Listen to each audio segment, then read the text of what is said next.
¿En serio? Uy, te estamos explotando, pero eso es víctima de tus propios trabajos. ¿Será que sí? Todo lo que sean así como redes, cosas así, nos parece súper chévere. Ahí próximamente les voy a, pues cuando lo saquemos, hay algo que seguramente les va a interesar. Bueno, no, pues aquí estás muy bienvenido siempre. No, no sé si quieras. Ah, no, yo creo que podemos empezar, Carlos. Ahí se va uniendo las demás con el transcurso de la presentación. Listo. La Entonces, idea, Carlos, es como una horita, hasta las 12:30, 2:35, como está bien. para un poco más corto. La virtualidad nos ha saturado. Tranquilo que esta presentación es más bien cortica porque el tema es más bien, no es tan complicado. Entonces, en este no creo que nos demoremos tanto como el de la vez pasada, que ese estuvo un poco Bueno, más muchas gracias. extenso. No, listo, súper. Bueno, entonces bienvenido, Carlos, y puedes presentarte un poco como tu trabajo en el Banco de la República como investigador. Listo. Pues bueno, buenas tardes a todos. Días todavía, mentiras. Mi nombre es Carlos León. Este trabajo que vamos a presentar lo hice junto con Javier Migueles, que ya se está conectando. Yo soy investigador principal del Banco de la República. Trabajo en un departamento que se llama el Departamento de Seguimiento a la Infraestructura Financiera. Es un departamento que está encargado, si lo podemos decir de una manera muy simple, de explotar información que casi nunca se usa de las infraestructuras de sistemas de pago. Este es uno de los ejemplos que tenemos.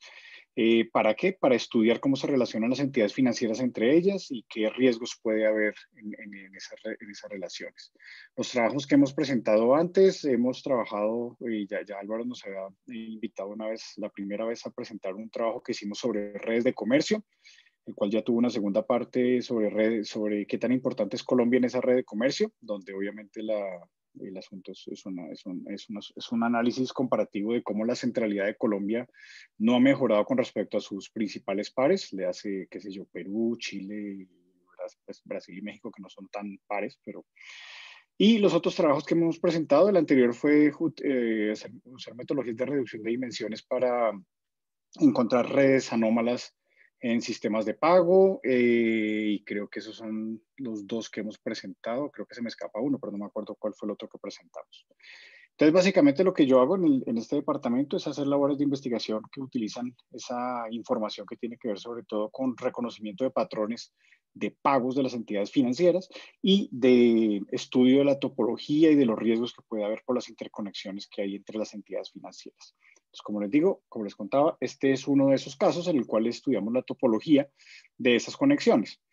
Eh, ¿Qué más les cuento? No, eso sería como la presentación de lo que yo hago en el banco. Eh, entonces, pues ya sin más preámbulos, les voy a presentar el artículo que publicamos como borrador de economía y que estamos tratando de publicar en algún lado, el cual se llama la topología de las tenencias cruzadas de activos en el sistema financiero colombiano.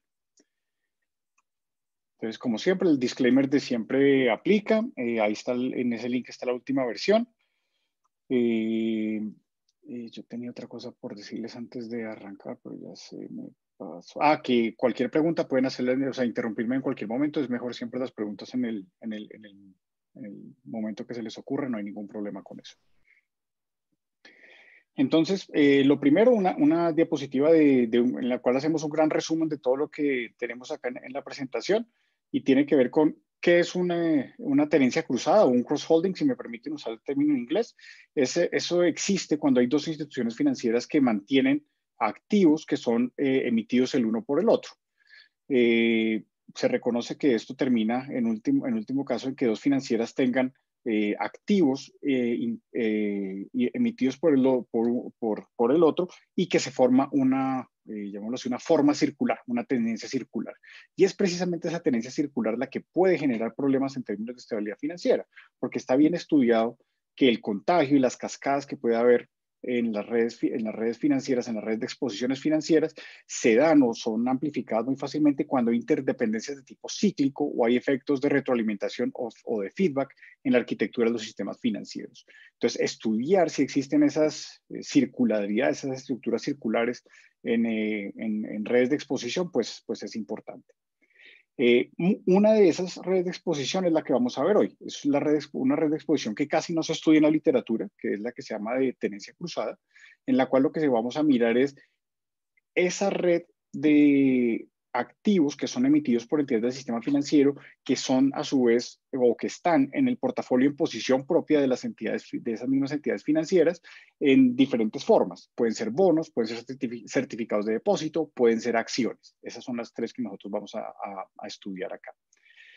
Lo que encontramos, y es bien interesante, pues es un, llamémoslo así, un mensaje de hasta cierto punto de tranquilidad, es que esas relaciones que son entre dos o tres entidades y que forman como círculos en esa red de tenencias, nosotros las medimos con métricas que se utilizan en análisis de redes para identificar qué tan recíprocas y qué tan transitivas son las relaciones entre nodos en una red. Y lo que encontramos utilizando esto es que este tipo de relaciones recíprocas y transitivas son escasas en el sistema financiero, en el colombiano, son bastante escasas. Si lo miramos solamente desde un punto de vista topológico, esto querría decir que esas interdependencias cíclicas y esos efectos de retroalimentación en el caso colombiano deberían ser bastante limitados. No obstante, y hago la aclaración de una vez, esto es un primer paso para hacer una investigación mucho más, llamémoslo así, no digamos más completa, sino diferente, con más elementos, que sería ya incluyendo la solvencia de las entidades financieras y cómo se ve afectada esa solvencia por la ausencia o la presencia de esas relaciones recíprocas o transitivas en este tipo de redes. Entonces, esos son los mensajes como más grandes que les quiero dejar, por lo menos por ahora. Entonces, lo que vamos a ver hoy tiene 6 partes, aunque está repetido el número 4. En la introducción del documento, lo que nosotros presentamos es que hay tipos de exposición que no se estudian mucho en la literatura y que sí contribuyen mucho al riesgo sistémico, que es este tipo de exposiciones, que es el de tenencias cruzadas, o sea, el de las entidades financieras teniendo títulos emitidos por las demás entidades financieras. Y como les decía antes, pues la importancia o cuál es la causa que hace que este tipo de exposiciones sea tan importantes porque generan interdependencias cíclicas y efectos de retroalimentación que han sido bien estudiados por los autores que están ahí en el segundo bullet de la diapositiva. Un punto bien importante es que la mayoría de artículos que ustedes van a encontrar sobre esta literatura de cross-holding hace un ejercicio más bien teórico o un ejercicio de simulación en el cual se simula qué sucedería si. Son muy pocos los artículos que utilizan datos observados, como este de Poledna para el caso de México y el de Husser y Koch, que son para la Unión Europea, sí, para la Comunidad Europea, y el nuestro que pues es para el caso colombiano. Lo que nosotros utilizamos para desarrollar el nuestro es un conjunto de datos bien interesante porque incluye todos aquellos bonos, CDTs y acciones que son emitidos y mantenidos en posición propia por las entidades financieras y los utilizamos pues para medir qué tan frecuente es encontrar ese tipo de circularidades en esta red de tenencia de títulos por parte de las entidades financieras semanalmente desde el 2016 hasta el 2019. ¿Por qué es importante esto? Y es porque casi nunca se ha estudiado y en el caso colombiano esta red o estas exposiciones equivalen a 1,5 veces el tamaño del mercado interbancario. Interbancario entendido por lo que se prestan entre las entidades financieras con colateral y sin colateral. O sea, eso quiere decir el interbancario como se le llama aquí en Colombia normalmente y el mercado de simultáneos y retos. Entonces, 1,5 veces eso, entonces es un tamaño que no es para nada despreciable. Y no se ha hecho un estudio sobre esto anteriormente. Entonces, nosotros lo que hacemos es adicionar al trabajo de Poledna y Husser y Koch en el sentido que nosotros implementamos el análisis de redes para medir la presencia de esas interdependencias cíclicas. Ellos simplemente no estudian las redes, sino simplemente hacen algunas cuantificaciones, pero no hay un estudio, llamémoslo así, en profundidad de cuál es la topología de esa red y qué nos dice esa topología. Esa es una de las contribuciones que nosotros queríamos hacer. Lo otro es que ellos ven normalmente una foto, o sea, ven solamente el final de un determinado trimestre. A nosotros nos interesa ver cómo evolucionan estas redes a través del tiempo, porque eso también nos da una buena información sobre la dinámica que hay en este tipo de red. Y lo otro es que, y eso sucede mucho en la literatura, afuera normalmente las entidades financieras son los reyes, o sea, las entidades bancarias, perdón. Solamente los estudios normalmente se centran en las entidades bancarias. Aquí en el caso colombiano, nosotros logramos tener la información para entidades bancarias, que aproximadamente son 26, dependiendo el periodo en el que estemos hablando, y a eso se le adicionan casi 100 entidades más, que son las entidades que son no bancarias, donde pues las más importantes quizás serían las comisionistas de bolsa, fiduciarias, fondos de pensiones, etcétera, etcétera. Donde hago la salvedad otra vez, vamos a trabajar solamente con posición propia, porque eso es lo que en últimas genera riesgo para el balance de las entidades financieras. Entonces, nuestra contribución es que es la primera vez que se hace ese estudio de red. Carlos, Sí, qué pena, una pregunta. No me quedó claro si incluyen ¿qué también hubo? sector real, qué hubo, Carlos? Si un Semargos, por ejemplo, está metido aquí o no. No, esto, el primer paso, y eso está dentro de las conclusiones, es que esto se debería hacer también con el sector real. Nosotros hemos explorado ya con mi coautor, con Javier, que no sé si ya llegó por ahí, si la base de datos de Ceval le permite uno hacer eso, y se lo permite hacer hasta cierto punto, pero hay muchas, llamémoslo así, zonas grises en las cuales uno no puede estar seguro si esas tenencias que aparecen ahí en alguna, como agrupadas en algunas entidades, son propia o son de terceros. O sea, es un poco difícil abrir eso de la manera que uno quisiera para poderlo hacer con el sector real. Pero Ok, para responder bien su pregunta, esto es solamente del sector financiero. perfecto, gracias. Listo. ¿Por qué también es importante mirar esto? Porque hay evidencia, sobre todo después de la crisis del 2008, en la cual se ha encontrado que estas circularidades, o sea, que existan, como vamos a ver más adelante, triángulos o loops en las redes de exposición de los sistemas interbancarios, han servido en algunos modelos o en varios modelos como buenos sistemas de alerta temprana de cuando se está acercando a una crisis. Entonces, estos autores que están en el segundo bullet, en el segundo guión del segundo bullet, ellos han hecho estudios bien interesantes en los cuales encuentran que en varios sistemas financieros, este tipo de exposiciones cruzadas que vamos a estudiar acá, han crecido mucho antes de las crisis y apenas van a comenzar las crisis, se comienzan a devolver. La gente comienza a salirse de ese tipo de exposiciones cruzadas. Qué Y pena, obviamente Carlos. esto es... Sí, ya le Qué digo. pena interrumpirle. No, no, no, Pero tranquilo. diciendo usted esto, me surge una duda que es bien interesante. Yo creo que en el 2008 esta red producida por derivados de crédito pues podía ser súper amplia, pero era totalmente desconocida. Yo nunca he visto un trabajo que analice esto, pero entonces, habiendo dicho eso, me imagino que es aún más difícil que el sector real, pero hago la pregunta, ¿derivados de alguna forma y contrapartes de derivados entran aquí? No, porque eso no se, o sea, bueno, habría dos razones para no hacerlo. Uno, esos no se consideran o sea, esos no están incluidos dentro de la base de datos de lo que se consideran activos financieros de lo que mantiene de Ceval. Sí, O sea, de esos no acuerdo. están registrados ahí. Y lo otro es que eso debe ser muy pequeño aquí en Colombia. Pues usted lo sabe mejor que nadie. O sea, eso debe ser supremamente pequeño. Si lo fuéramos a hacer en otras latitudes, muy seguramente eso sería una fuente grandísima de este riesgo de tenencias cruzadas. Sí, y en Estados Pero Unidos los CDS eran interesantes en ese sentido. Usted tiene razón, aquí en Colombia ni hay CDS, no, entonces, pues, sí es, o sea, lo único son las cláusulas que a veces ponen en algunos contratos que son parecidos a un CDS, pero el resto no, o sea, que hagan trading con eso, yo pensaría, o sea, hace mucho tiempo no trabajo en esos temas, pero yo pensaría que eso no existe, o es mínimo. listo. En Gracias. Estados Unidos sí, claramente, y yo creo que esa información no debe ser tan fácil de conseguir, pues porque pues eso era bien OTC, eso lo tenía Pues cada después uno del 2008 se pusieron la tarea de mandarlo a bolsas, pero eso no sé qué tan efectivo fue, pero ahí habría información para de otro pronto, trabajo futuro. De pronto las entidades de contrapartida central podrían encontrar algo de ese estilo, pero antes del 2008 estoy de acuerdo que eso es una zona gris grandísima. No Listo, creo que sea muy gracias. fácil.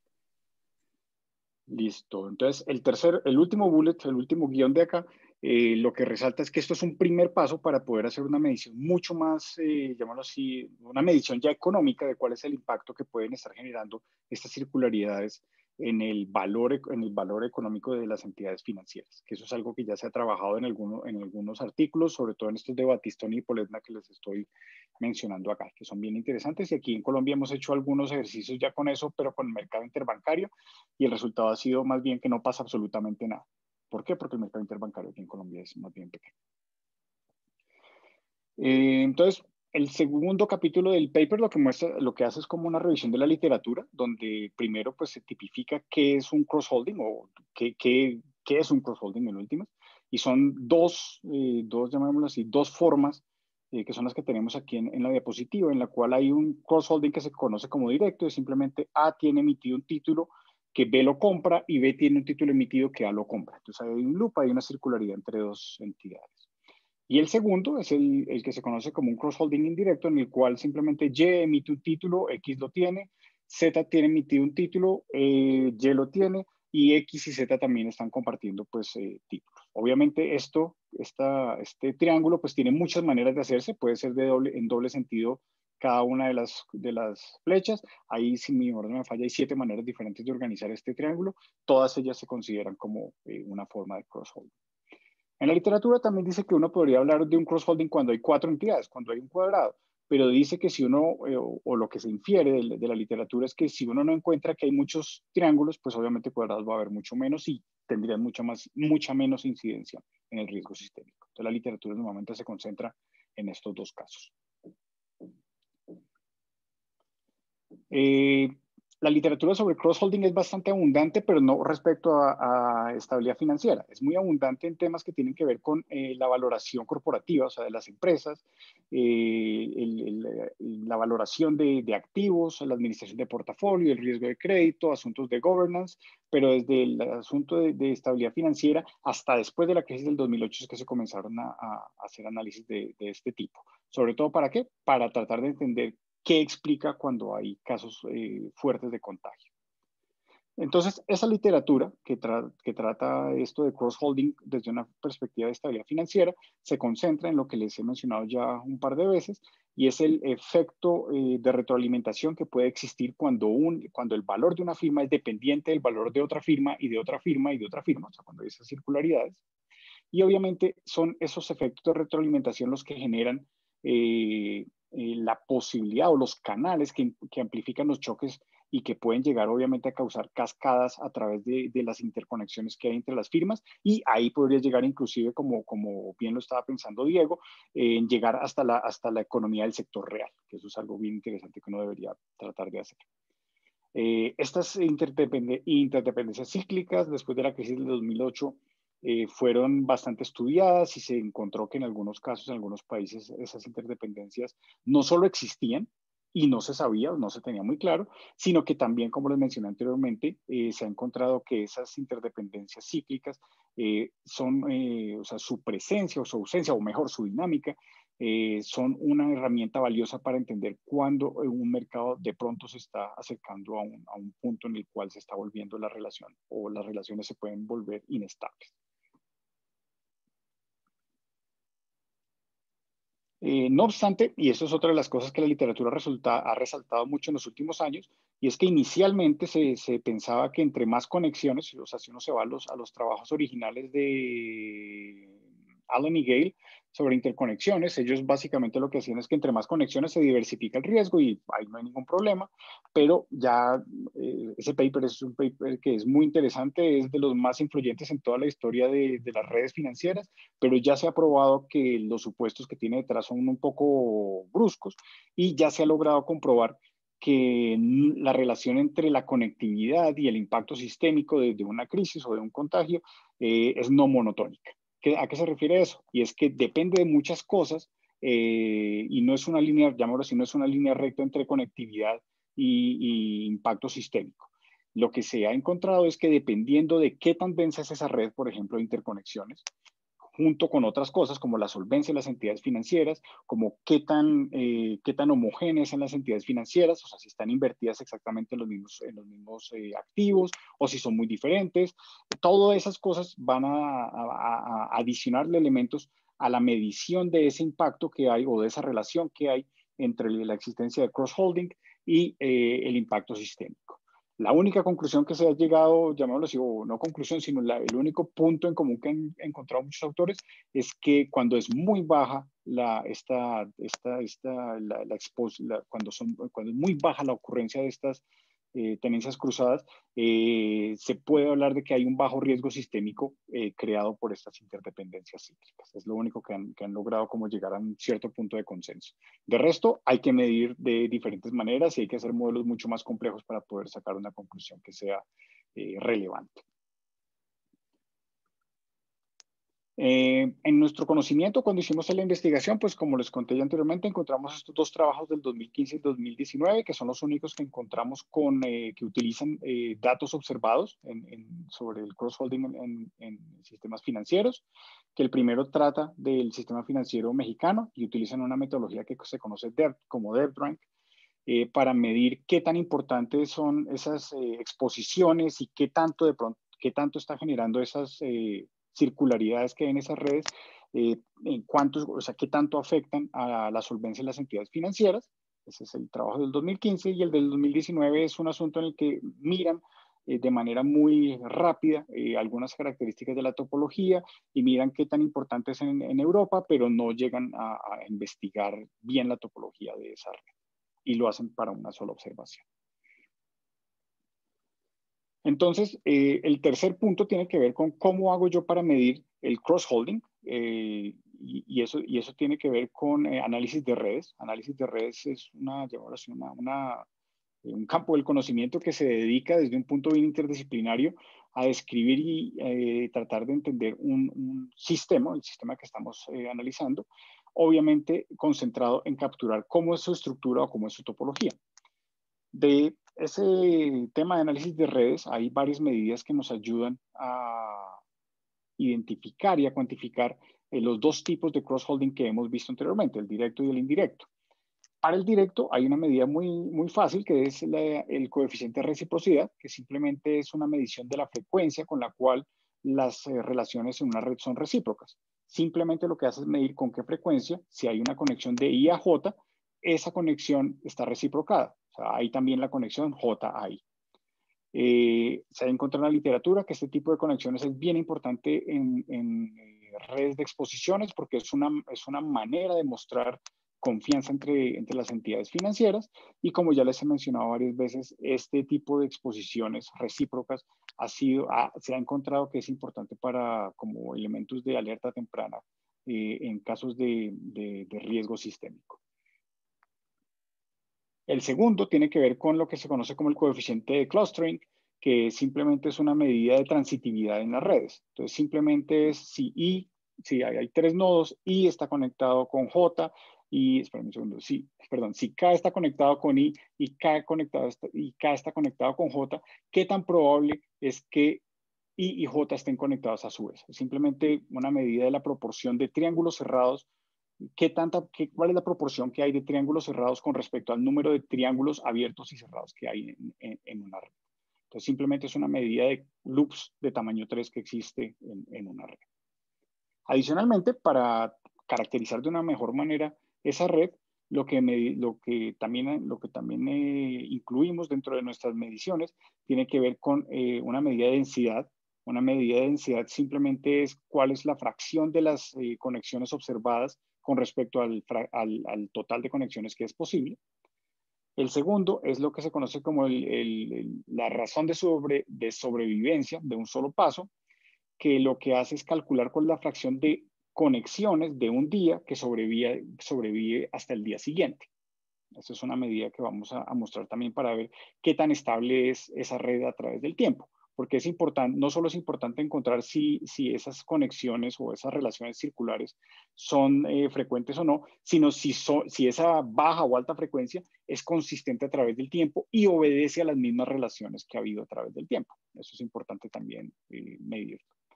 Y el tercero es lo que se conoce como el Jacquard Index, el índice de Jacquard, que lo que hace es mirar qué tan similares son las redes en cross-section. O sea, ya aquí no es un asunto dinámico, no es un asunto temporal, sino simplemente es para comparar si, por ejemplo, la red que sacamos de acciones es muy parecida a lo de CDTs o a la agregación de todas estas. Entonces, en últimas, cuando nosotros extrajimos la información de CEVAL, Lo que hicimos fue construir una red de 3 capas, en la cual teníamos una capa que es para bonos, una capa para los CDTs y una capa para acciones, donde al final lo que hacíamos es generar una cuarta capa en la cual tenemos estos 3 tipos de activos los tenemos en uno solo. Y obviamente la idea es, desde esta perspectiva que se conoce como de redes multicapa, es analizar cada capa independientemente y al analizar la capa que es conjunta, tratar de entender si las propiedades de la red como un todo, de la completa, son heredadas o tienen alguna, o qué relación tienen con las de las capas individuales. Eso es lo que vamos a querer hacer entonces. Entonces, sobre la base de datos, como ya les mencioné, trabajamos con una base de datos de Ceval. Extrajimos todas las posiciones, o sea, todos los títulos, acciones, bonos y CDTs emitidos por las entidades financieras y que están en el portafolio de posición propia de las entidades financieras y definidas entidades financieras como aquellas supervisadas por la Superintendencia Financiera de Colombia, donde en esa base de datos cada registro tiene pues la fecha, quién es el emisor, quién es el tenedor, cuál es el valor de esa tenencia y cuál es el tipo de activo que estamos hablando, CDT, acción o bono. Hicimos esta base de datos semanal, extrajimos la información de cada viernes desde enero 8 del 2016 hasta septiembre 6 del 2019. Los 3 tipos de activos que ya les mencioné. Hay otros 2 tipos de activos, pero eran emitidos apenas por 4 entidades financieras y el monto era supremamente bajo, entonces no valía la pena hacer mucho con eso. Y de manera muy general les podemos decir que los CDTs representan cerca del 59% del total del valor en pesos de esos portafolios. El 19% son bonos y las acciones, que es lo remanente, pues es el 22%. Entonces ahora vámonos a la parte de resultados. Gráficamente, estos son pues las 4 redes que construimos. El primero es la de bonos, certificados de depósito, acciones y pues la suma de todas las 3 anteriores. Ya en materia visual uno puede decir simplemente que la de acciones es la menos densa de las 3, seguida por la de bonos y la de certificado de depósitos. Si recordamos bien, cuando hablamos de los montos que hay, los montos en certificado de depósito es el monto más importante, el más representativo de todos, seguidos por el de bonos y por el de acciones. Entonces aquí esto también tiene una correspondencia con los montos o con el valor, con el outstanding que hay en cada uno de estos tipos de activos. Carlos, una pregunta, ¿cuántos nodos hay ahí? ¿Cuántas entidades? Sí, aquí le puedo responder. Si lo hacemos todos son 124. Ok. No, mentiras, este es el promedio. Me tocaría mirar y ya me corcho ahí, Diego. Es que, En el pero paper, no, sí, o sea, el conjunto de la izquierda tiene menos puntos que el conjunto de la derecha. sí, ¿Sí? puede ser. Sí. Sí, Ok. puede ser simplemente porque, espérenme un segundo. No, mentiras, todos deben tener el mismo número de nodos. Como la construimos todos, en este caso todos deben tener el mismo número de nodos, que son las entidades financieras. Ah, claro, yo no lo veo en el de equity, donde hay muchos nodos que Muchos blancos, tendrán. exacto. Sí, ok. Claro que ese también es apenas de un día, de una semana, de septiembre del 2019. O sea, aquí no está agregado todo, sino simplemente es el de una foto en el tiempo, solo para mirar de qué Carlos, se trata cada una de esas redes. Carlos, una pregunta, pero esa matriz de adyacencia ¿tiene pesos dependiendo de la posición o es simplemente si hay una relación? En este caso, y eso está bien explicado en el paper, como vamos a analizar solamente la topología de las redes, vamos a ver si las relaciones son recíprocas o transitivas, solamente nos vamos a enfocar en la matriz de adyacencia no ponderada. Tenemos la ponderada, sí, y con eso pues sacamos cuáles son los montos que hay en cada uno de esos, pero por ahora en este estado que vamos a analizar la topología, no requeríamos trabajar con las ponderaciones. En el trabajo siguiente que estamos pensando en hacer, en el cual ya vamos a ver cuál es el impacto de esto sobre la solvencia, obviamente ahí sí vamos a tener que tener en cuenta esas ponderaciones, porque esa va a ser la esencia del resultado en último. Pero la literatura que dice es que lo que importa es la topología o lo que importa, digamos, es una topología ponderada o algo, porque pues, no sé. Ahí van ambas cosas. Si yo voy a ir a medir cuál es el impacto en la solvencia, o sea, en el valor económico de las entidades financieras, ahí necesito sí o sí tener la ponderación. Esa es la primera. Si yo, me voy a, si yo lo que quiero es tratar de entender cómo es la arquitectura conectiva de esas redes, las ponderaciones no me son tan útiles, porque yo lo que, en este caso en particular, lo que quiero medir es qué tan frecuentes son las relaciones que son de doble vía, o sea, que son recíprocas, y las que son transitivas. ¿Puedo meterle la ponderación? Sí, pero como estoy trabajando solamente en la parte de esa topología, en este caso no me interesa mucho hacerlo. Pero, ¿qué es la clave para hacer el siguiente paso, que es mucho más completo y me va a poder dar una medición económica del impacto de esto? Sí, o sea, ahí sí nos tocaría estar trabajando con la red de Pero ponderado. quizás mi pregunta es, eso que dijiste que es lo único a lo que han llegado como un consenso y es que la topología importa para el riesgo sistemático, ¿es la topología así a seca lo que importa o es la topología ponderante? En ese caso, cuando están haciendo los ejercicios, nos dicen que si es muy baja la frecuencia de esas relaciones y el valor, el impacto económico va a ser bajo, que ese es el efecto que uno podría, ese es el ejercicio que uno podría hacer cuando hagamos el ejercicio de solvencia. Cuando ellos, o sea, cuando hay autores que analizan solamente la parte de si esas circularidades existen o no, también lo hacen solamente sobre la parte sin ponderar. Entonces ahí en la literatura hay las dos, llamémoslo así, vertientes, en el sentido de analizarlo solo la topología o ya con la parte ponderada, y obviamente uno debería irse por la parte ponderada, pero ya teniendo el ejercicio completo montado para ver la afectación en solvencia. Ya, gracias, sí. Entonces, en esos ejercicios que hablan de la incidencia de las relaciones transitivas y recíprocas, ellos dicen que esas, si son bajas, lo que uno puede esperar es que el efecto, que el feedback effect que exista sea muy bajo.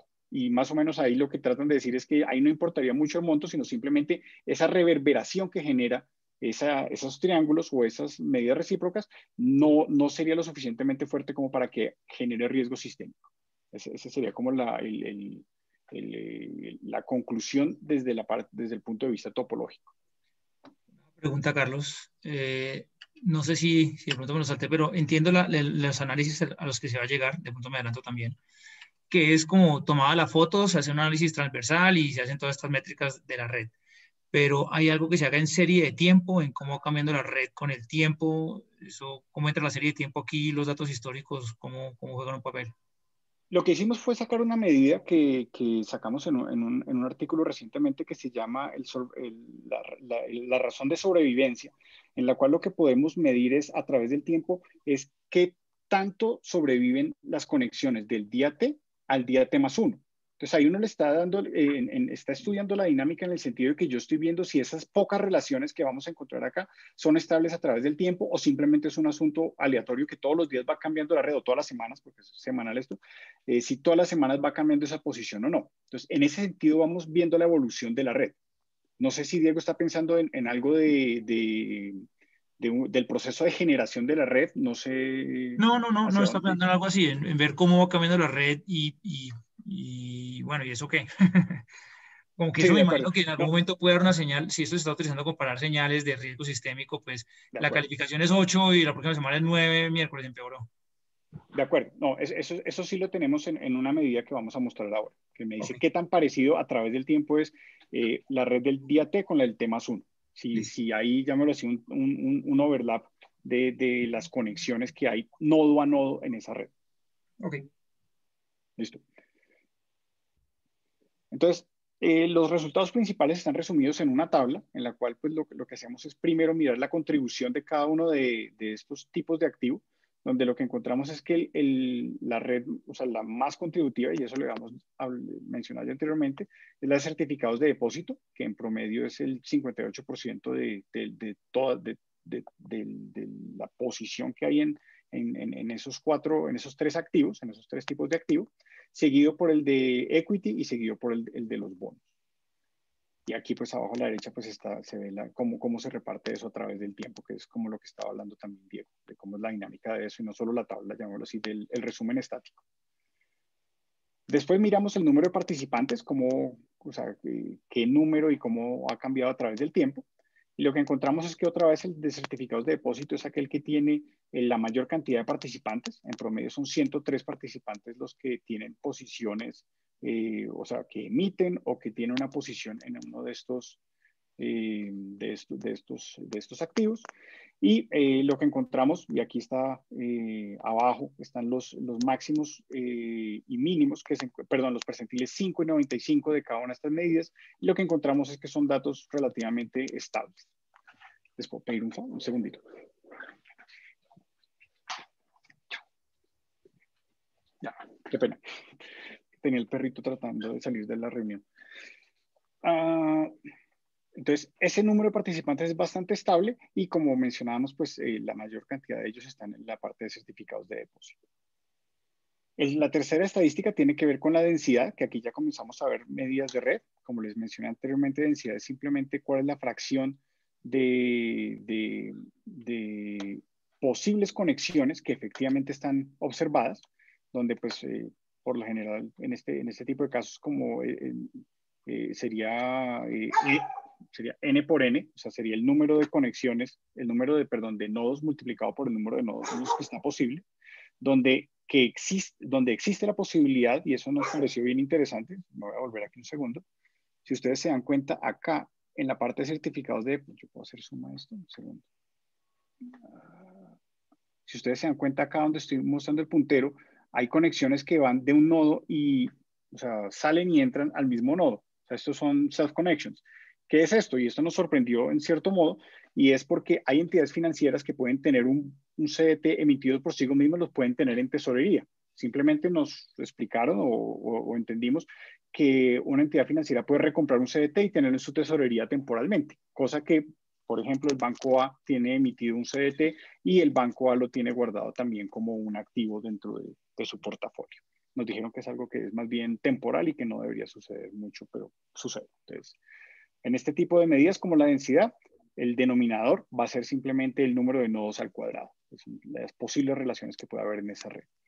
Si miramos eso, nos damos cuenta que la red de certificados de depósito tiene una densidad cercana al 4%, lo cual quiere decir que del total de conexiones que puede haber en la red, solamente se hace presente el 4%. Eso quiere decir, y eso es bien interesante, y es que las entidades financieras no tienen de manera muy frecuente posiciones en activos emitidos por las otras entidades financieras. ¿De acuerdo? Y donde es más bajo todavía es en el de acciones, donde menos del 1% de las posibles conexiones o de las posibles relaciones entre entidades financieras se hace presente. Eso es bien interesante. Y Cuando ahí sumamos a todas las... Dígame, Diego. ¿tiene presente de pronto cómo se compara esto con, no sé, México o algo así? ¿Cuánto es en otro país? Sí, en el artículo nos hacemos algunas comparaciones y de hecho en el caso colombiano, si hacemos comparaciones dentro del mercado colombiano y lo comparamos con el mercado del interbancario, en el interbancario ya sea colateralizado o no colateralizado, son indicadores muy parecidos, 5%, 3%, hay algunas redes que tienen menos del 1%. Y eso en la literatura de redes financieras es muy normal, que la densidad de las redes de exposiciones sea entre el 2, 3, 4, 5 y en muchos casos por debajo del 1%, es supremamente normal. Eso está bien estudiado, eso es un hecho estilizado de las redes financieras de exposición. Gracias.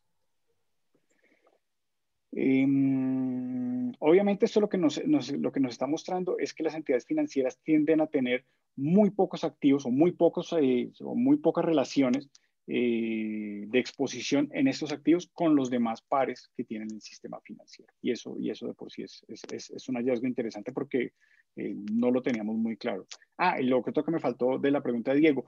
En el caso de lo que vimos, por ejemplo, en el de Europa, que sí hacen algunas medidas como las medidas de densidad sobre esto, también son números bastante bajos. Son un poco más altos, pero en todo caso siguen siendo bajos. En el caso del artículo de México, ellos no analizan las propiedades topológicas de la red, sino simplemente hacen las cuantificaciones del efecto económico en la solvencia de las entidades financieras. Entonces, no podría saberlo. Pues podría preguntarle a los autores, pero no lo tengo claro. La primera de las medidas que queríamos mirar tiene que ver con bueno, y me devuelvo un segundito. Y la densidad, si vemos aquí en el cuadro, en el gráfico que está a la derecha, esa densidad es bastante estable a través del tiempo. O sea, no es un asunto que tiende a ser muy volátil, sino es bastante estable a través del tiempo. Y eso obviamente es interesante y nos permite sacar pues conclusiones un poco más tranquilamente. Ahora sí, la reciprocidad, pues la reciprocidad, como les había mencionado anteriormente, es la razón que hay entre relaciones que sean recíprocas y número de relaciones que hay en la red. Y lo que encontramos es que en el caso, otra vez, de los certificados de depósito, es donde más alto está este indicador. Esto quiere decir que cerca del 7% de las relaciones que hay entre un banco o una entidad financiera A y B de tenencia de CDTs está reciprocada con la relación B a A. O sea, existe ese loop de dos entidades teniendo el mismo, o sea, el mismo tipo de título emitido por una entidad, por la otra entidad que está en la relación. Interesante es que en la red de acciones esa reciprocidad es cero. Entonces nosotros, uno siempre tiene en la cabeza que la regulación financiera no permite que las entidades financieras tengan acciones de cualquier entidad financiera, o sea, hay ciertas restricciones, y lo que encontramos y documentamos en el artículo es que efectivamente hay disposiciones legales que les ponen ciertas restricciones a las entidades financieras a tener acciones en otras de sus pares. Y eso es lo que muy seguramente está generando que este número de reciprocidad sea cero, cero, cero, o sea, no es, si lo vemos aquí en el gráfico, es cero a través de toda la base de datos. Carlos, una pregunta con respecto al 675 y algo que podrá ser interesante, no sé si lo consideraron, y es filtrar por grupos o resaltar lo que ocurra en grupos. Entonces, conglomerados del grupo Aval, que tiene varios bancos ahí, que uno tenga el del otro, pues puede, o me imagino que lo que harían es hacer que este número sea más grande de lo que sería si no existieran esos grupos. Muy seguramente, eso es algo que nos habían sugerido también, pero normalmente trabajar con lo de conglomerados y eso desde nuestra posición es un poco complejo. O sea, sí nos lo sugirieron, pero no es tan sencillo para nosotros sacar algo de ese estilo. Sobre todo porque si yo saco el gráfico y lo hago por conglomerados, es bastante fácil saber qué conglomerado es cuál. O sea, Usted que trabaja en el Banco de la República sabe cómo es eso. no Entonces es sí nos lo políticamente sugirieron. correcto, pero usted sabe la respuesta, pero no quiere decírnosla. Sí, exacto. O sea, todos sabemos cómo va a dar esa red, pero mejor no la, mejor, o sea, no Y nos además que metamos en... esto está siendo grabado, por si acaso no le dijeron. Sí, no, yo sé que está haciendo grabado, ¿no? Entonces, digamos que lo políticamente correcto es trabajar con las entidades financieras y después uno hacer sus medidas en la privacidad de su oficina u hogar. Perfecto. Pero sí, obviamente es algo que nos sugirieron, pero lo evaluamos y preferimos dejarlos al nivel de entidad financiera. Pero obviamente ese número debe ser muy dependiente de si estamos hablando de entidades financieras que pertenecen a un conglomerado. Eso es totalmente cierto.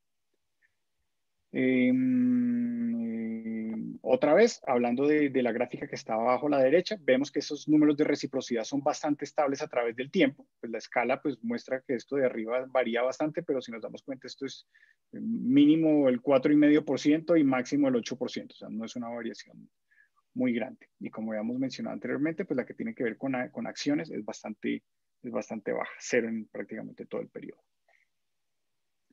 Sobre la transitividad, que es ya no esos loops de dos entidades, sino los loops que se pueden formar a partir de tres entidades, lo que encontramos es que es aún más escaso. Encontramos que inclusive en el de certificados de depósito es menos del 1% de los posibles triángulos cerrados se hace presente y en los otros es prácticamente cero. Entonces, eso lo que nos muestra es que triángulos en esas redes que estamos estudiando son bastante escasos, inclusive si estamos tratando a todas las redes, si todas las sumamos en una sola, que sería como la de cross-holding de toda la red de estos tres activos juntos, encontramos que es en todo caso bastante bajo. Es algo, como les mencionaba anteriormente, la literatura nos diría que medidas tan bajas de reciprocidad y transitividad dirían que la posibilidad de que haya feedback effects es bastante baja simplemente porque no hay los triángulos y no hay los loops como para que haya un efecto de retroalimentación. No obstante, como Álvaro ya nos ayudó a resaltar, el monto también nos tendría que decir algo. El asunto es que si esos triángulos y esos loops son bastante escasos, el monto obviamente va a tener mucho que decir, pero va a tener menos que decir que si hubiera unas medidas de reciprocidad y transitividad mucho más altas. Por último, acá es la medida que estaba hablando Diego, que tiene que ver con la razón de supervivencia. Este es simplemente una medida que me permite medir qué proporción de las conexiones que hubo, no en números, sino de las conexiones banco A con banco C, banco Z con banco X. O sea, ¿qué proporción de las relaciones existentes en T subsiste en T más 1? Y lo que encontramos, y es un número pues, bastante alto, es que en todos los casos más del 95% de las relaciones que había en T persisten en T más 1. Y estamos hablando de asuntos semanales, o sea, no es diario, sino es un asunto que va brincando de viernes a viernes. Y como vemos en el gráfico aquí a la derecha, prácticamente durante toda la base, durante toda la serie de datos, esta razón de sobrevivencia es bastante alta, donde hubo un pico que no tenemos, no, la verdad, no indagamos mucho por cuál habrá sido la razón de este pico hacia abajo, pero en todo caso es un valor que es mucho más alto que el 85%. Entonces, lo que encontramos acá respecto a la dinámica de esas redes a través del tiempo es que son estables. Estables en que las relaciones que hay entre el banco A y el banco B, el banco X y el banco Y, o las que no hay entre todos los demás, porque lo más importante es que no hay muchas relaciones, esa existencia de relaciones o la ausencia de relaciones es bastante estable a través del tiempo. No van cambiando mucho esas conexiones en las redes. Por último, lo que quisimos hacer es no solamente medir esa dinámica a través del tiempo de qué tanto se parece una red a la otra, sino con el índice de Jacquard lo que miramos es qué tanto se parece la red de bonos con la de certificados de depósitos, la de certificados de depósito con equity, con acciones, como si fuera una matriz de correlación. En últimas, es algo muy parecido a una matriz de correlación. Solamente que aquí pues el límite inferior es 0 y el superior es 1. Lo que encontramos es que las únicas que tienden a parecerse bastante es la de certificado de depósitos y la completa, lo cual nos diría que esas propiedades o las propiedades topológicas o esas conexiones que tiene la red completa son heredadas de la red de certificados de depósito, que es la que hemos visto es la más densa dentro de todo, es la que más monto tiene dentro de todo este sistema y obviamente es la que más le está heredando las propiedades topológicas a la red completa. De resto encontramos que las redes entre sí, o sea, la de bonos con los certificados de depósito, bonos con equity o las certificados de depósito con equity, la semejanza, que es lo que nos está mirando, la semejanza topológica entre esas redes es más bien baja. La más alta de todas ellas es 0,21, que es entre bonos y certificados de depósito, que sería en todo caso algo bastante bajo. Y ahí, Carlos, que pena una pregunta, no conozco este índice, pero ¿ahí el mínimo es 0 o el mínimo es menos 100%? El mínimo es 0. Entonces, O sea, como que no se parecen, parezca pero de 0. para nada. No, No, de no se hecho, parecen esto mucho. podría ser al contrario, que se parecen como en una forma negativa, que los que tienden a estar conectados con CDTs, ¿no? No, la manera como se compara esto simplemente es la unión de la intersección, es la unión sobre la intersección. No, perdón, la intersección sobre la unión. Entonces, ¿qué tantas conexiones de las que usted tuvo en una están también presentes en la otra? Entonces, el mínimo que usted puede tener ahí es 0. Entonces, cuando es 0, simplemente no se parecen en absolutamente nada. O sea, no hubo ninguna coincidencia. Mientras que si es 1, quiere decir que todo coincidió. Listo, entendido. Gracias. Y abajo a la derecha tenemos pues la serie de tiempo de cada una de estas relaciones que tenemos acá, donde encontramos que efectivamente esta relación que hay entre el certificado de depósitos y entre la red del certificado de depósitos y la red completa es mayor al 70% prácticamente en toda la serie. Y todas las demás se comportan muy parecido a lo que está aquí en la tabla, que aquí estábamos reportando el promedio, que la semejanza topológica es más bien baja. Esto tiene cierta importancia y es que en la literatura, por ejemplo, en el trabajo que hicieron en Europa, lo que encontraban es que sí había un mayor grado de semejanza y eso lo que le podría decir a uno es que si hay un problema en una de esas redes, por la semejanza topológica, o sea, porque las relaciones tienden a ser las mismas en ambas redes o en las redes que yo estoy comparando, es posible que si hay un problema en una entidad financiera, en una red, ese mismo problema se va a generar en la otra red, en la de otro tipo de activo. Entonces lo que dicen, o lo que dice la literatura, es que esa semejanza le puede dar a uno información sobre qué tan fácil es que lo que suceda en una red pueda suceder en la otra, se pueda transmitir a la otra. Eso es lo que llaman en la literatura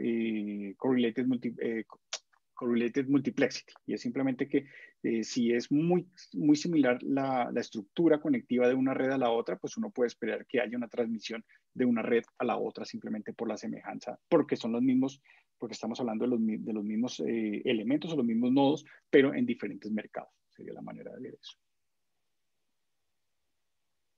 Por último, hicimos una prueba bastante sencilla, pero bastante, creo que, informativa, de estos números son bastante bajos, pero ¿qué tan bajos son? Entonces lo que hicimos, y lo explico muy rápido para no extenderme, y está mucho mejor explicado en el documento, lo que hicimos fue generar, por lo que se llama en la literatura de redes, un rewiring de las conexiones. Lo que hicimos fue hacer una reconexión de todas esas conexiones, valga la redundancia, que hay en las redes observadas, y las repartimos aleatoriamente entre todas aquellas que eran emisoras o que tenían posición en esos activos. O sea, no lo hicimos aleatoriamente entre todos porque sería bastante fácil rechazar, digámoslo así, la hipótesis nula, sino lo que hicimos fue lo repartimos todos los emisores y hicimos una columna de emisores, una columna de tenedores y repartimos las conexiones entre ellos aleatoriamente, como si estuviéramos haciendo un modelo nulo, una red nula, que de unas relaciones que fueran simplemente aleatoriamente generadas. Y lo que queríamos mirar, lo que tratamos de mirar es qué tan diferente es con un Kolmogorov-Smirnov al 99% de confianza, si son significativamente diferentes los datos que encontramos observados con los datos que generamos con este rewiring aleatorio de las conexiones que hay en la red. En resumen, lo que encontramos es que los números son muy parecidos, o sea, en orden de magnitud son muy parecidos, por ejemplo, en términos de densidad, o sea, porque esto me ayuda a ver si el rewiring se hizo bien, o sea, que está respetando la principal característica de esas redes, y es la densidad es prácticamente la misma.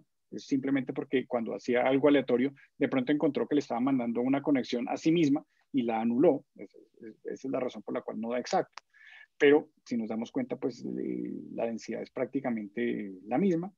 Y cuando comenzamos a comparar, por ejemplo, la reciprocidad, encontramos que los observados, cuando tienen esta crucecita acá, quiere decir que se rechaza la hipótesis nula al 99%, dice que es diferente a la red que hicimos aleatorizada, o esta red de hipótesis nula, pero no obstante se rechaza la hipótesis nula de que son diferentes, no, la hipótesis nula de que son iguales, perdón, a pesar de que la rechaza, nos damos cuenta que los números son del mismo orden de magnitud, son de 1% de reciprocidad, 6.75% en la de depósitos. Esta sí se ve que es, llamémoslo así, es significativamente mayor, no solo por el Kolmogorov-Smirnov, sino porque es cerca de un 50, un 40 y pico por ciento más alto que esta que tenemos acá.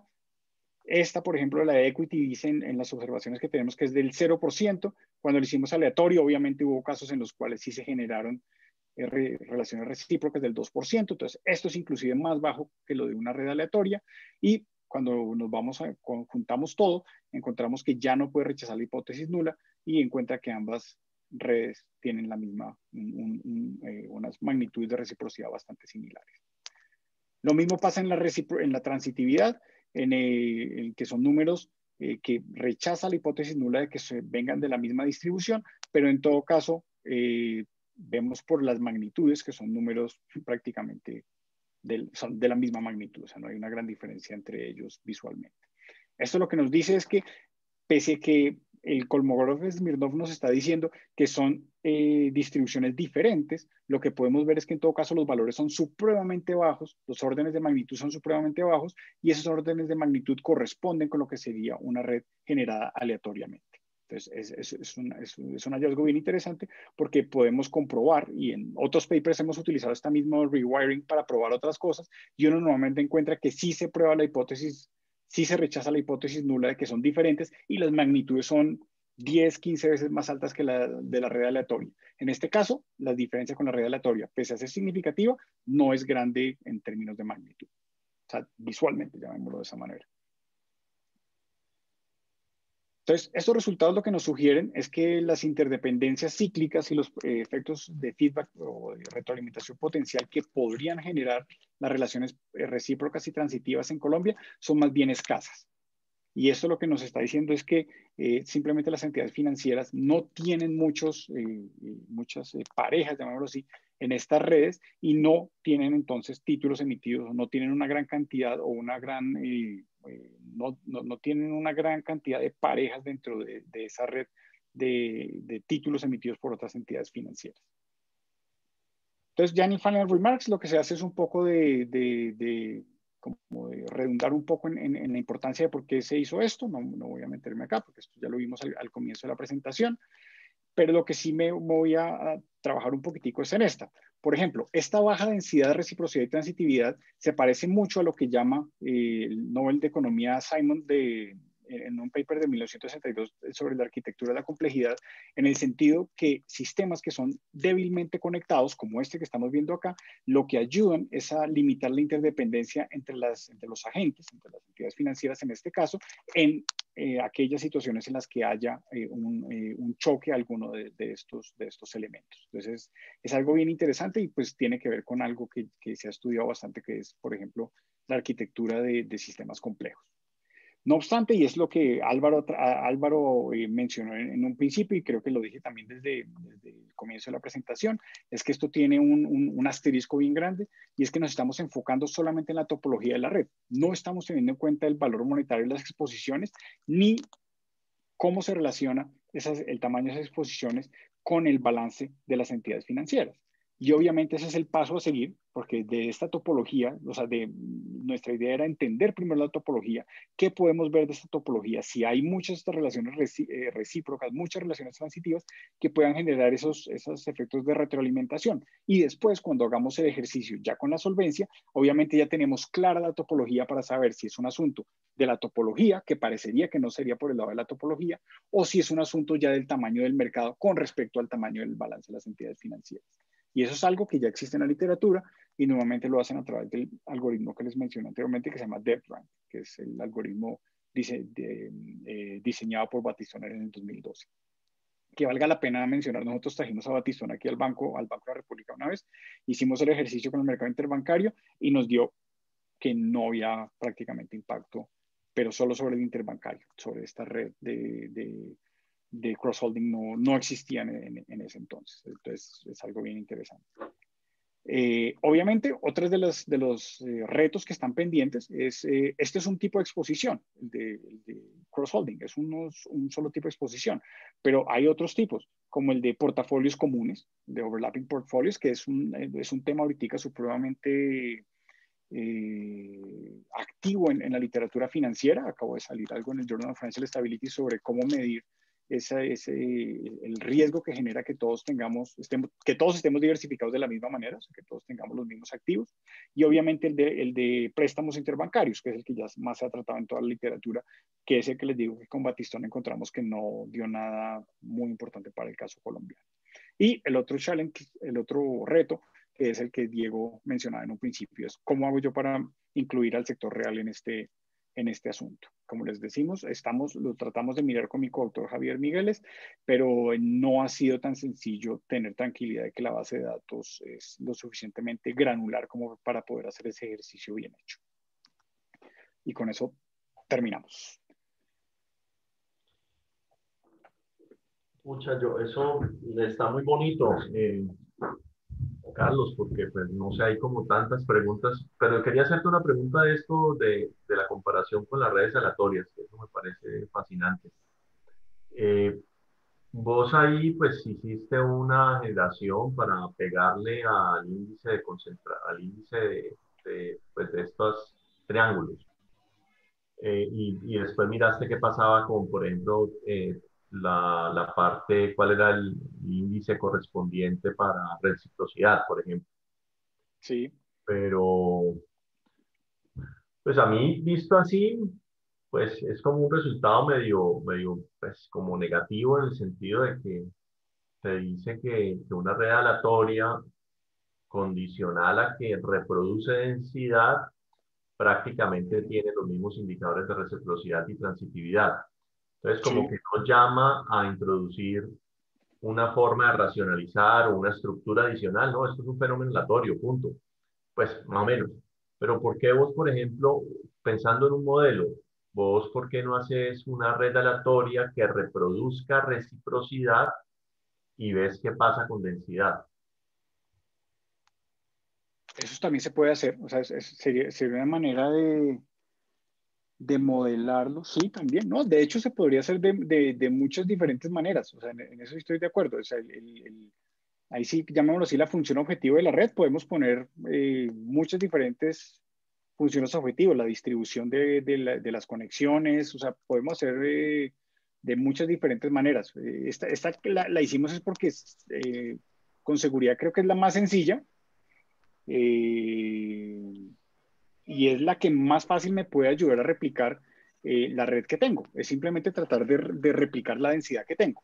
Pero estoy de acuerdo que uno podría hacerlo de muchas maneras para probarlo, sí. El asunto es que si yo le digo como objetivo, por ejemplo, que me replique la reciprocidad que tengo, yo necesito tenerle un parámetro de cuántas conexiones quiero en la red. Ese sería el primero. Y ahí ya estaría diciéndole también como un sujeto A de densidad, ¿no? Pues es que lo que me parece chévere es que reciprocidad pues uno lo puede como modelar, digamos, quién intercambia con quién, digamos que las relaciones pues son así entre dos entidades. Entonces uno podría hacer un modelo de eso y ajustarlo a la reciprocidad y de pronto pues si uno tiene consecuencias raras o muy distintas sobre la densidad, pues ahí entonces sí tenés algo interesante, ¿no? Que es que el modelo aleatorio no te reproduce la densidad. No sé, lo que no veo es, aquí no parece un llamado que, bueno, algo está faltando, ¿no? Pucha, esta vaina es aleatoria. Es raro, ¿no? Debería estar lleno de interacción entre una entidad y la otra entidad. Pues, ¿cuál es su grado de solvencia? ¿Será que yo sí le compro títulos a usted? ¿Cuál es el cupo que tengo para usted? Y pues, no sé. Nosotros en el artículo resaltamos un poco que puede ser un asunto regulatorio, porque el mejor caso es el de acciones. Acciones es cero, pero cero estricto.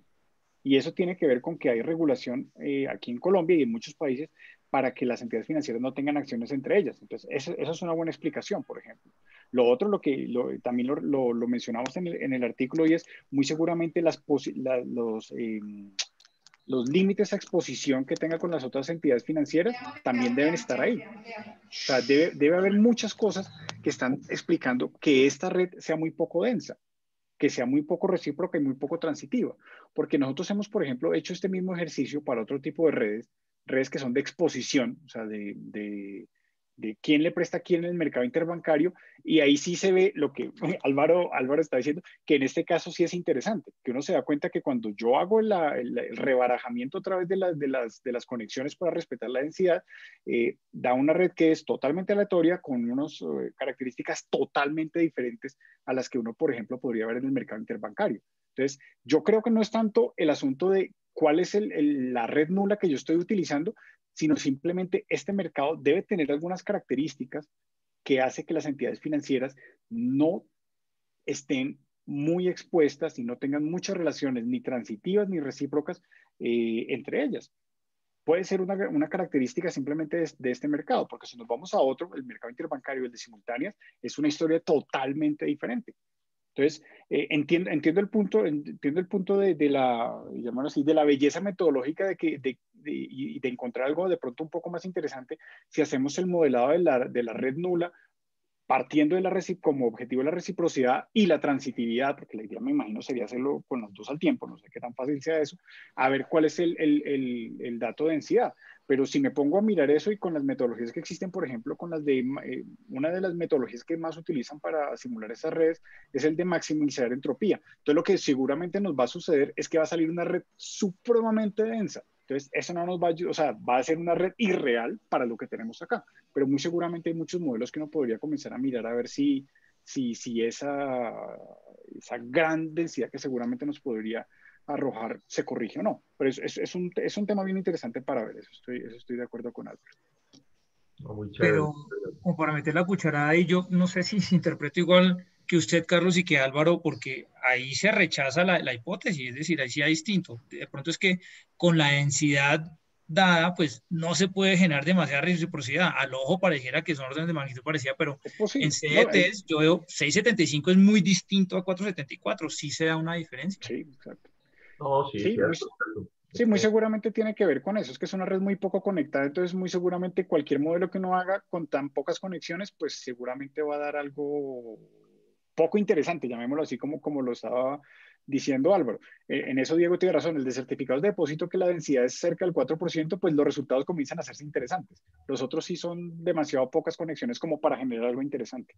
Puede ser eso, Diego, tienes razón. No, yo estoy de acuerdo con Diego, lo mío es el uso y el abuso de la estadística, estoy de acuerdo, pero sin embargo, pues es que con tantos datos, pues cualquier diferencia casi que va significativa. Esos estimadores son muy precisos, yo lo que sospecho, pues. No, de Entonces, acuerdo, pero ahí hay un punto bien importante y es las primeras críticas que uno recibe cuando hace este tipo de modelos es ¿y dónde está el modelo nulo? Yo estoy de acuerdo totalmente con Álvaro con lo que acabo de decir, el exceso de p-values y el exceso de pruebas estadísticas para probar algo. Con los valores que ya teníamos, del casi 0%, del 2%, yo creo que uno tiene una tranquilidad de decir, sí, esto es suficientemente bajo. Pero normalmente cuando usted trata de presentar o de vender esto, le van a decir, bueno, muéstrame el modelo nulo. Entonces, esta es una manera de llenar ese espacio, llamémoslo de esa manera. Pero estoy de acuerdo con usted, Álvaro. no, está muy chévere que hayas presentado el modelo nulo. Yo creo, no sé si lo has hecho en otras presentaciones con nosotros, pero yo sí me acuerdo de alguien que presentó con nosotros, tal vez Rincón, de Banred, que pues una de las observaciones fue dónde está el modelo nulo. Y no sé si, pues creo que vos siempre lo has presentado, no sé, pero me parece una barraquera que lo has presentado. Súper.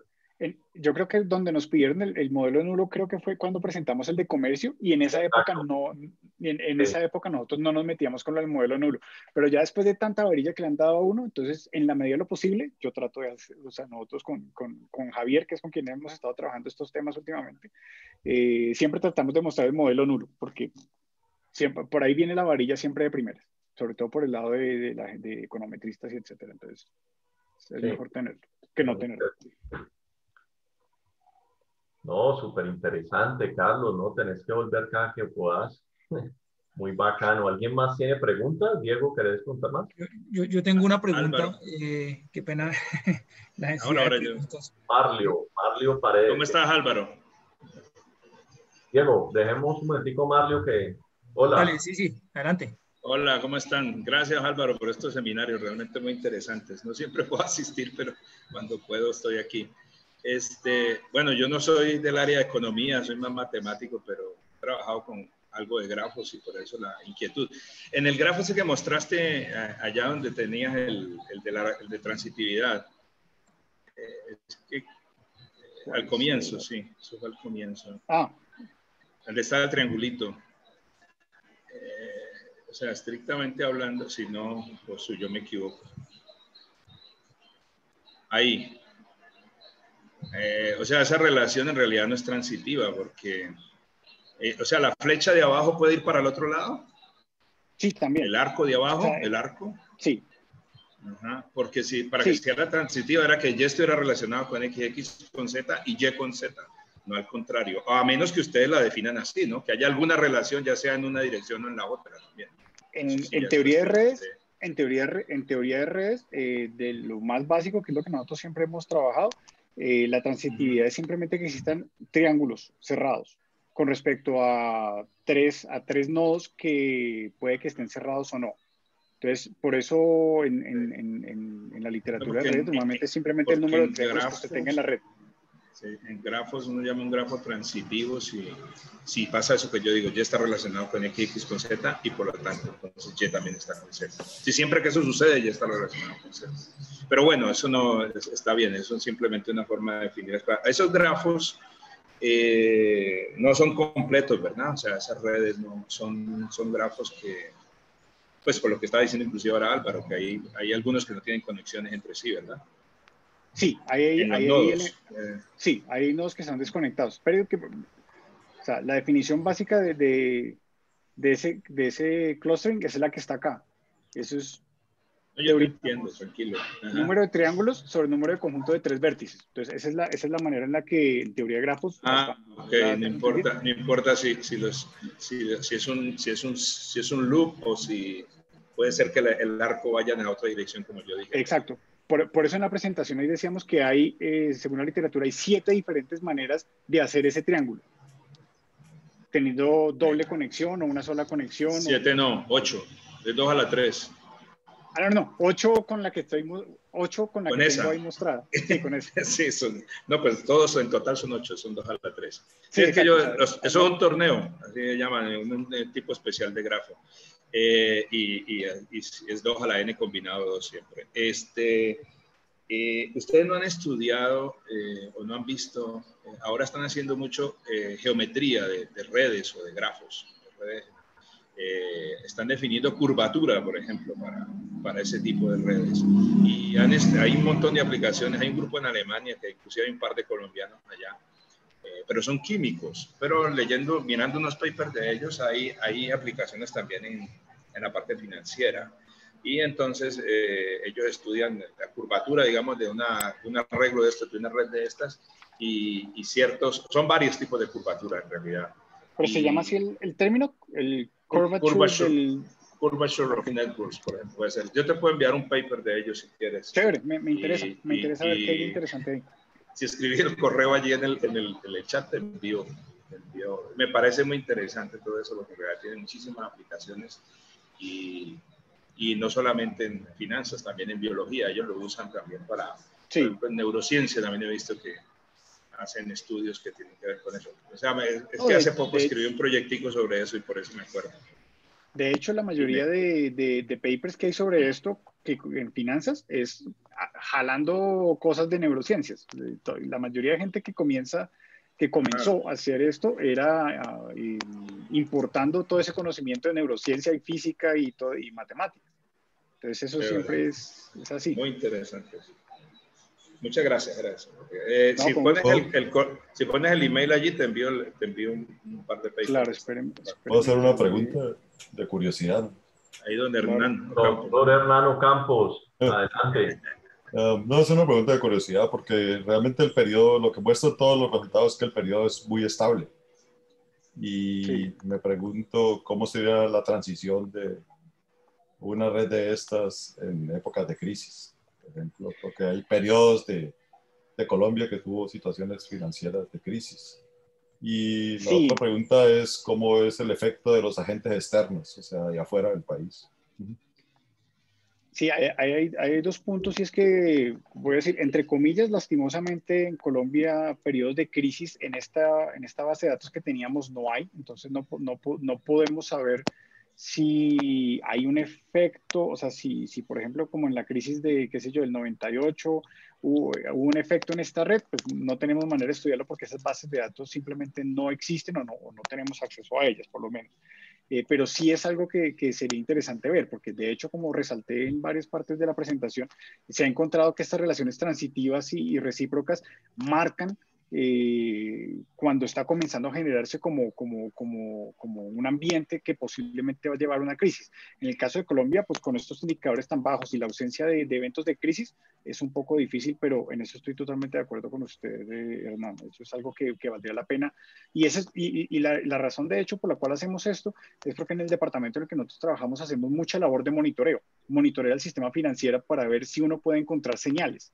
Y esto es una manera de sacar señales. Ahorita, si esto brincara mucho o se cayera, pues no sé para dónde porque está muy bajo, pero si brincara mucho uno podría comenzar a decir, está pasando algo, es una señal de que está sucediendo algo. Entonces, ese también es nuestro objetivo, además del paper. Porque todo el fenómeno de aquí es un fenómeno de equilibrio casi. O sea, de hecho, por eso el paralelismo con diseñado al azar es casi muy cercano. O sea, debe haber una transición clara a un fenómeno de crisis. Yo soy de otra área y no conozco... Tipping point. Me doy cuenta que usted es como para el lado de física, ¿o no? Yo soy físico, sí. Sí, se nota por el tipping point. Transferencia de fases, sí.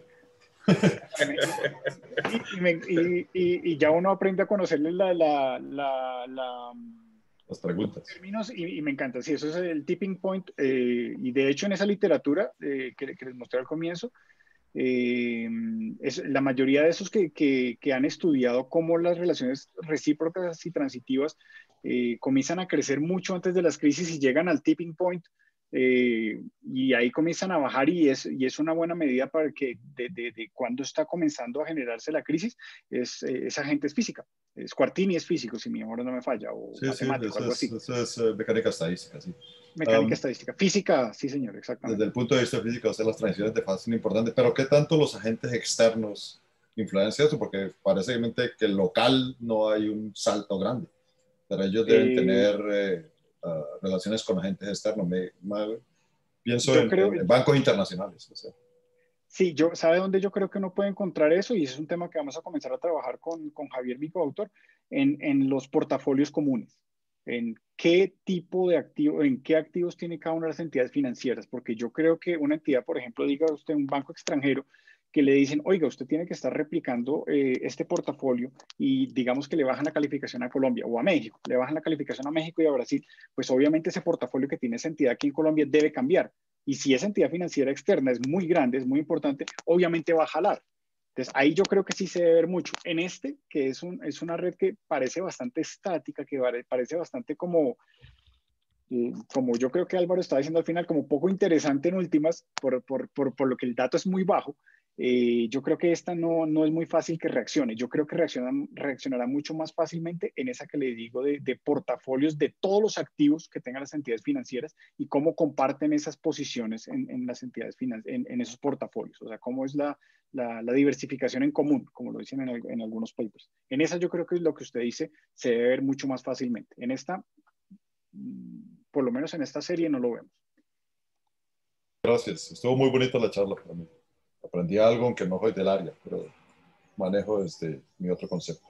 Soy regular visitante aquí, pero por mi relación con Álvaro y por realmente las charlas que son realmente interesantes en el grupo. Sí. Gracias. Muchas gracias, Hernán. Bueno, muchas gracias. Yo creo ya es tiempo de los que tocan labores caseras. Mil gracias, Carlos. Bienvenido, y muchas gracias a todos los participantes hoy. Nos vemos. Muchas gracias, Carlos. Diego, ¿le quedó algo por preguntar? Diego quería preguntar algo, sí. Gracias. Bueno, pues, así rápidamente, y esto que lo va a usar, ¿no se les ocurre hacer un índice como para hacerle seguimiento y mantenerlo ahí en estabilidad financiera como una señal de alerta? Nosotros, acuérdense que yo trabajo en el departamento que es hermanito de estabilidad financiera. Nosotros estamos desarrollando dashboard de este tipo de indicadores desde la perspectiva de seguimiento o monitoreo del sistema financiero, y esto va a ser parte de ese dashboard. Es ver cómo va cambiando eso a través del tiempo. Lo mismo que es como el paper, llamémoslo así, el primo hermano, que es el anterior a este, que es el de utilizar la medida que les mostré de estabilidad de la red a través del tiempo, la de la razón de sobrevivencia, la hicimos sobre el mercado interbancario. Entonces, ver qué tan estables son las relaciones del mercado interbancario a través del tiempo, que ese es un indicador mucho más, llamémoslo así, mucho más poderoso, en el sentido que usted sabe, y la literatura le ha dicho a uno, siempre que hay un problema, lo primero es que la gente saca la liquidez del mercado interbancario, hace hoarding o simplemente no presta o no renueva, y ahí las relaciones se deben caer muy rápidamente. Entonces, ese tipo de indicadores son los que sí estamos tratando de meter en ese dashboard.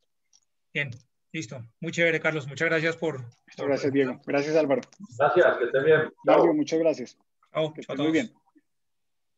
Chao, gracias.